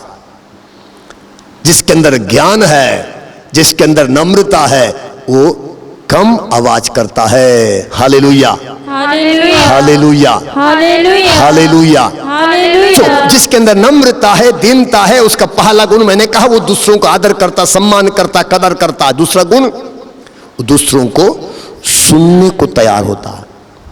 तीसरा गुण, जिसके अंदर नम्रता है, दीनता है, वो सोच समझ के बोलता है, सोच समझ के बोलता है। बोलने के पहले सोचता है, मैं बोल दूं कि ना। बोलने के पहले सोचता है, मैं बोलूं कि ना। बोलने से मम्मी पापा को तकलीफ तो नहीं होगी, गुरुजनों को तकलीफ तो नहीं होगी, है ना, गांव के लोगों को तकलीफ तो नहीं होगी। बोलने के पहले सोचता है। जिसके अंदर घमंड है वो कभी सोचता नहीं है, बिना सोचे बोल देता है, बिना सोचे बोल देता, कुछ भी बोल दिया। एक शब्द से रिश्ता टूट जाता है ना, हो सकता है ना जी। एक शब्द से परिवार का रिश्ता टूट जाता है। कितने घरों में रिश्ता टूट जाता है। बेटे ने कह दिया, अरे बेटे ने कह दिया आप कुछ नहीं करते हो, चाचा से आप कुछ नहीं करते हो। सोचो, चाचा से भतीजे ने कह दिया आप कुछ नहीं करते हो, चाचा को तकलीफ हुआ कि नहीं? हो गया। और इसके बाद चाचा ने सोच लिया, अरे कल का बच्चा आज मुझसे ऐसा कहता है, अभी बड़ा हो जाएगा तो क्या कहेगा, मैं अपने रास्ते पे चला जाऊंगा। और अपने सगे भाई से अलग हो जाता है। सगे भाई से, जिस भाई से वो प्यार करता, उस भाई को छोड़ना पड़ता, मजबूरी हो जाती है। कौन कारण है? घमंड। एक छोटा लड़का घमंड के कारण उसने कहा चाचा जी कुछ नहीं करते हैं। Hallelujah, hallelujah, hallelujah. इसलिए जिसके अंदर नम्रता है वो सोच समझ के बोलता है, सोच समझ के बोलता है। बोलने के पहले 10 बार सोचता है कि बोलने से फायदा है या नुकसान है। चौथा गुण, जिसके अंदर नम्रता है, दीनता है, गलती होती है तो क्या करता है वो? सॉरी बोलता है, माफ करिएगा, सॉरी, हमसे गलती हो गई। नम्रता में इंसान एक बार नहीं बार बार गलती बोलता है, अरे सॉरी, बार गलती हो गई, माफ करिए, गलती हो गई, मुझसे गलती हो गई, बार बार बोलता है मुझसे गलती हो गई। जिसके अंदर नम्रता है वो गलती हो गई वो आप मुंह से बोल देता है, सॉरी बोल देता है। जो सॉरी बोलता है उसके अंदर बड़प्पन है। सुनिए, जो सॉरी बोलता है उसके अंदर बड़प्पन है। हमारे दक्षिण भारत में चले जाएंगे, दक्षिण भारत में यदि चलते चलते यदि किसी को हाथ टकरा दिया, यदि मैं चलता हूं, मेरे साथ कोई चल रहा था, मेरा हाथ उसको लड़ गया, तुरंत क्या कहेंगे पता है? भैया सॉरी, भैया सॉरी, माफ कीजिए। या चलते समय हमने चप्पल है पहनने के लिए चप्पल पहनने गया और किसी की चप्पल थी, मेरे चप्पल पहनते पहनते उसकी चप्पल उलट गई, पलट गई। चप्पल वहां है और तुरंत मुंह से क्या निकलेगा? सॉरी। ऑटोमेटिक सॉरी निकलता है। जिसके अंदर नम्रता है ऑटोमेटिक सॉरी निकलता है, सॉरी बुलवाना नहीं पड़ता है। लेकिन जिसके अंदर नम्रता नहीं है, दीनता नहीं है, घमंड है, वो कभी अपने मुख से सॉरी बोलता नहीं। बाइबल में मूसा के बारे में लिखा है, मूसा मनुष्यों में सबसे नम्र था। मूसा मनुष्यों में सबसे नम्र था और परमेश्वर ने मूसा को अपना दोस्त समझा, अपना दोस्त समझा। कुछ भी काम करने के पहले परमेश्वर कहता मैं मूसा से पूछूंगा, मैं मूसा से पूछूंगा। सोचिए, परमेश्वर कहता मैं मूसा से पूछूंगा, है ना। ईश्वर का बड़प्पन देखेगा। Hallelujah, hallelujah, hallelujah, hallelujah, hallelujah, hallelujah, hallelujah. Hallelujah. प्रभु की स्तुति हो, प्रभु की स्तुति हो। ईश्वर को धन्यवाद। ईश्वर को धन्यवाद। जब हमारे अंदर नम्रता है, हमारे नम्रता है, हमारा हाव भाव, हमारे खड़े होने की शैली, हमारे बोलने की शैली सब बदल जाती है। नम्रता में इंसान, जब कई अपने लड़कों में कई लोग दौड़ करते होंगे ना, जब दौड़ में सिलेक्शन के लिए चले जाते हैं, आप कैसे खड़े होते हो? ऐसे ना, ऐसे खड़े होते हैं ना, कोई ऐसा खड़ा नहीं होता। यदि आप ऐसे खड़े हो, सबसे पहले आपको रिजेक्ट कर देते हैं। आप ऐसे खड़े हो जाओगे या ऐसे खड़े हो जाओगे या ऐसे खड़े हो जाओगे, ये नम्रता का गुण है। Hallelujah, hallelujah, hallelujah, hallelujah. Hallelujah. प्रभु की स्तुति हो, प्रभु की स्तुति हो। प्रभु यीशु मसीह के बारे में भी लिखा है फिलिपियों के पत्र अध्याय 2 वचन 6 से आगे। 6 पढ़िए। वह वास्तव में ईश्वर थे। वो वास्तव में ईश्वर थे। प्रभु यीशु मसीह के बारे में लिखा है वो वास्तव में ईश्वर थे और उनको पूरा अधिकार था कि वह और उनको पूरा अधिकार था कि वह ईश्वर की बराबरी कि करे। वो ईश्वर की बराबरी करे। फिर भी उन्होंने दास का रूप धारण फिर भी उन्होंने दास का रूप धारण कर तथा मनुष्यों के समान बनकर तथा मनुष्यों के समान बनकर, प्रभु यीशु मसीह ने दास का रूप धारण कर मनुष्यों के तरह बनकर अपने को दीनहीन बना अपने को दीनहीन बना लिया। और इसलिए वचन 5 में लिखा है, पढ़िए। आप लोग अपने मनोभाव को ईसा मसीह के मनोभाव के अनुसार बना लें। फिर एक बार, आप लोग अपने मनोभावों को ईसा मसीह के मनोभावों के अनुसार बना लें। आप लोग अपने मनोभावों को, आप लोग अपने मनोभावों को क्या करें? ईसा मसीह के मनोभावों के अनुसार बना लें। हाथ उठाइए, हाथ उठाइए, इस वचन को दोहराइए, आंखें बंद करिए। प्रभु का वचन कहता है, प्रभु का वचन कहता है, आप अपने मनोभावों को, आप अपने मनोभावों को ईसा मसीह के ईसा मसीह के मनोभावों के अनुसार मनोभावों के अनुसार बना ले। बना लें। आप लोग अपने मनोभावों को अपने मनोभावों को ईसा मसीह के ईसा मसीह के मनोभावों के अनुसार मनोभावों के अनुसार बना ले। बना लें। कैसे बना ले? मनोभाव, मनोभाव, मनोभाव का मतलब क्या है? मन का भाव। कभी सुने हैं लोग बोलते हैं इसका भाव बढ़ गया है, इसका भाव बढ़ गया है। सुने हैं? कब बोला जाता है? किसको बोला जाता है? जो घमंड में आके काम करता है, बोलता है, व्यवहार करता है, उसको बोला जाता है इसका भाव बढ़ गया है ना। भाव बढ़ना, भाव बढ़ना मतलब घमंड में आना। और यहां लिखा है प्रभु यीशु मसीह के बारे में कि वो वास्तव में ईश्वर थे, वो ईश्वर की बराबरी कर सकते थे, लेकिन उन्होंने दास का रूप धारण किया, दास का रूप धारण किया।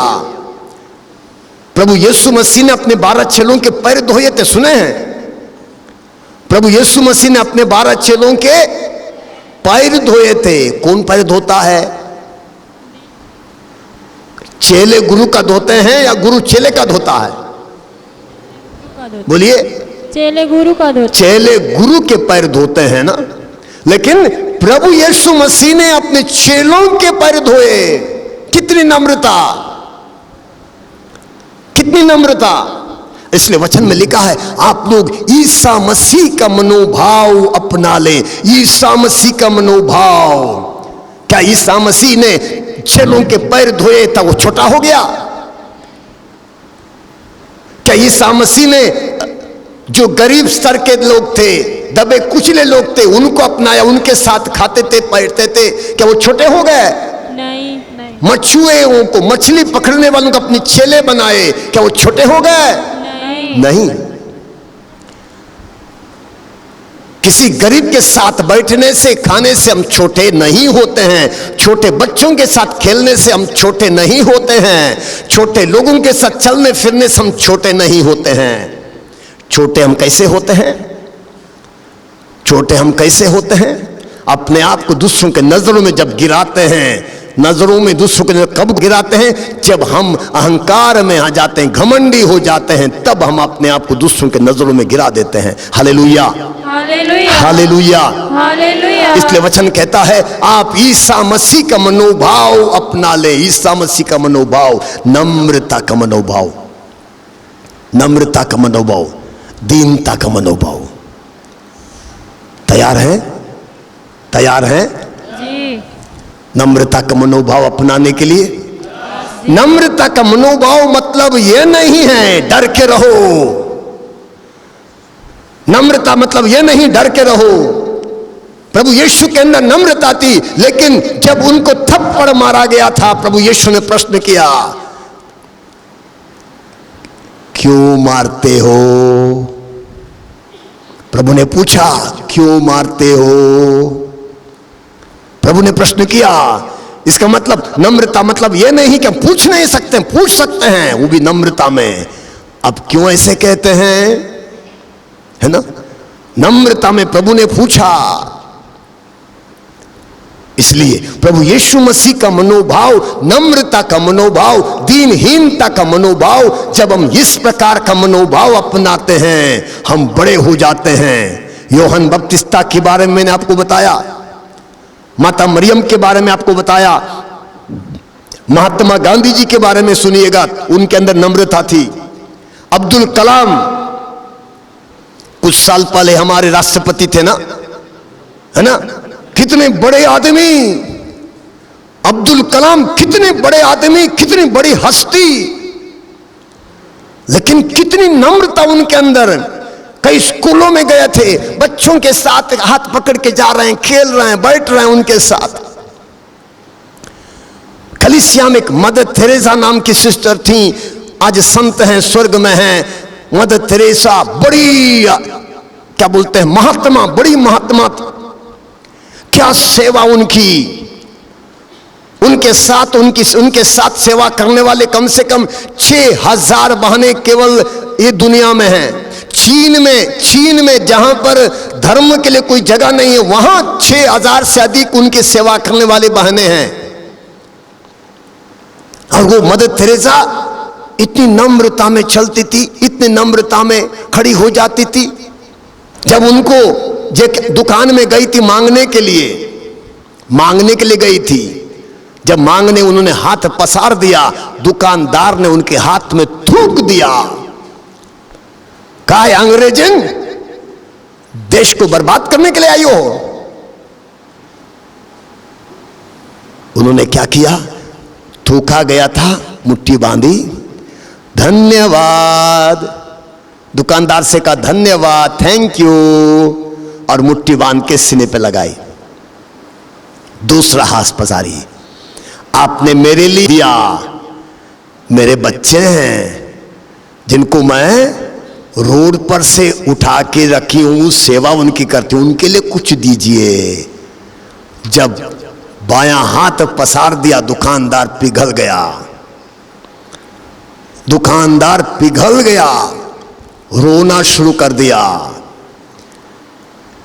मैंने थूक दिया इनके हाथ में, लेकिन इनके अंदर इतनी नम्रता, इन्होंने मुट्ठी बांध के सीने पे लगा लिया और दूसरा हाथ पसार के कहती है, मेरे बच्चों के लिए कुछ दे दीजिए। और उस दुकानदार ने उसी दिन कहा, आज के बाद आपके बच्चों के लिए मैं ही खिलाऊंगा। और कई साल तक वो दुकानदार करता रहा, मदद करता। इस तरह सारे अलग अलग जगह से लोग उनको मदद करते रहे। सिस्टर मदर तेरेसा लोगों का आश्रम भारत के कई कोने कोने में, हर शहर में है, बड़े बड़े शहर में, हर बड़े बड़े शहर में है। और कौन खिलाता है पता है?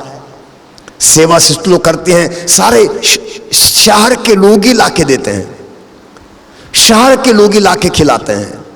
Hallelujah, hallelujah, hallelujah, hallelujah. इसलिए हमको बड़ा होने के लिए घमंड में आने की जरूरत नहीं है। बड़ा होने के लिए हमको घमंडी होने की जरूरत नहीं है। नम्र इंसान ही बड़ा हो जाता है, नम्र इंसान ही बड़ा हो जाता है। और बाइबल में हमने सुना, नम्र इंसान को प्रभु क्या देता है? ऊंचा उठाता है, लिखा है। नम्र को ऊंचा उठाता है, नम्र को प्रभु अनुग्रह देता है। प्रभु घमंडियों को तितर बितर होने देता है। तो क्या अच्छा है? घमंडी होना अच्छा है या नम्र होना अच्छा है? नम्र होना। हाँ, नम्र होना अच्छा है। इसका मतलब हमको अपने से बड़े जितने हैं उनका सम्मान करना है, उनका आदर करना है। ये घर से शुरू होता है। अपने मम्मी पापा, अपने बड़े भाई बड़ी बहन, उनका आदर सम्मान करना है। हो सकता है मेरे बाप पियक्कड़ है, तब भी उसका सम्मान हमको करना है। हो सकता है हमारी मम्मी लड़ाई करती है, पढ़ी लिखी नहीं है, जी हाँ, अनपढ़ है, गंवार है, बुद्धू है, तब भी माँ तो माँ है, माँ का सम्मान हमको करना है। मेरा बड़ा भाई हो सकता है मुझसे कम पढ़ा लिखा है, लेकिन उसका सम्मान मुझे करना है क्योंकि मैं उससे छोटा हूं।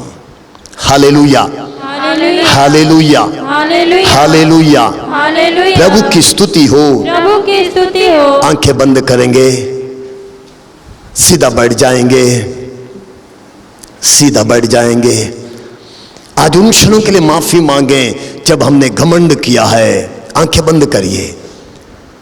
घमंड में आके किसी का अनादर किया है, घमंड के में आके अपने ही मम्मी का, अपने ही पापा का हमने अनादर किया है। यदि याद आता है उस क्षण के लिए प्रभु से माफी मांगिए। घमंड में आके हमने अपने गुरुजनों का अपमान किया है। घमंड में आके अपने ही चाचा या चाची या काका काकी या बुआ, कोई भी क्यों ना हो, उनका हमने अपमान किया है। घमंड में आके अनादर किया है। प्रभु से माफी मांगिए और उनसे भी कहिए, बुआ मुझे माफ करना, भैया मुझे माफ करना। वचन में लिखा है, घमंडी को प्रभु अनुग्रह प्रदान नहीं करता है, घमंडी को प्रभु ऊंचा नहीं उठाता है। हमारे जीवन में आगे बढ़ने के लिए एक बाधा है हमारा घमंड। यदि घमंड के कारण यदि हमने किसी का अपमान किया है, किसी का तिरस्कार किया है, किसी को तकलीफ पहुंचाई है, तो इसके कारण प्रभु का आशीर्वाद हमें नहीं मिल पा रहा है। प्रभु हम प्रार्थना करते हैं, ये तेरे बच्चे हैं, ये तेरे हैं, ये तेरे हैं प्रभु। इनके द्वारा यदि कभी भी इस प्रकार के घमंड का व्यवहार हुआ है, किसी का अपमान हुआ है, किसी को तिरस्कार किया गया है, किसी को तकलीफ पहुंचाया गया है, आज उन क्षणों के लिए माफी मांगते हैं। प्रभु सबकी गलतियों को माफ कर दे, हम में से प्रत्येक की गलती माफ कर दे। हमने घमंड किया, हमने तेरे वरदानों को वरदान के रूप में स्वीकार नहीं किया। प्रभु अधिक पढ़े लिखे हैं इसलिए हमने घमंड किया, देखने में अच्छे हैं इसलिए हमने घमंड किया, देखने में सुंदर है इसलिए हमने घमंड किया, ज्ञान है इसलिए हमने घमंड किया, हाथ में पैसा है इसलिए घमंड किया, घर और जमीन है इसलिए हमने घमंड किया, बुरी आदत नहीं है इसलिए घमंड किया, बोलने आता है इसलिए हमने घमंड किया, बड़े घर का हूं इसलिए घमंड किया। प्रभु एक एक क्षण के लिए माफी मांगते हैं, क्षमा कर, क्षमा कर, क्षमा कर प्रभु, इस घमंड के कारण हम तितर बितर हो गए हैं, घमंड के कारण हमें आशीर्वाद नहीं मिल रहा है, घमंड के कारण प्रभु हम अनुग्रह से वंचित हैं। प्रभु इस घमंड के कारण बहुतों को हमने तकलीफ पहुंचाया, ठेस पहुंचाया, दिल को दुखाया, मम्मी को, पापा को, भाइयों को, बहनों को, रिश्तेदारों को, आस पड़ोसियों को, गुरुजनों को तकलीफ पहुंचाया, ठेस पहुंचाया। घमंड के कारण हमने सॉरी नहीं बोला, माफी नहीं मांगी। उन क्षणों के लिए माफी मांगते हैं जब हमने गलती करने के बावजूद सॉरी नहीं कहा, माफी नहीं मांगी। प्रभु आज हमारे घमंड को खत्म कर दे, घमंड को मिटा दे, हमें नम्र बना दे, क्योंकि तेरे वचन में लिखा है, तूने स्वयं कहा जो अपने आप को छोटा मानता है वो बड़ा बनाया जाएगा, जो अपने आप को छोटा मानता है वो बड़ा बनाया जाएगा। प्रभु मैं बड़ा बनना चाहता हूं, मैं बहुत बड़ा बनना चाहता हूं, इस समाज में ऊंचे स्थान को हासिल करना चाहता हूं। हे प्रभु मुझे नम्र बना दे और मुझे आशीर्वाद दे, ताकि मैं इस हमारे समाज में, हमारे परिवार में, हमारे खानदान में बड़ा हो सकूं। प्रभु जी अपने व्यवहार से बड़ा हो सकूं, अपनी बोली से, व्यवहार से, कार्यों से, प्रेम में बड़ा हो सकूं। प्रभु मेरे दिल में बसने वाले प्रभु मुझे तेरे जैसा बना दे। मेरे दिल में बसने वाले प्रभु मुझे तेरे जैसा बना दे।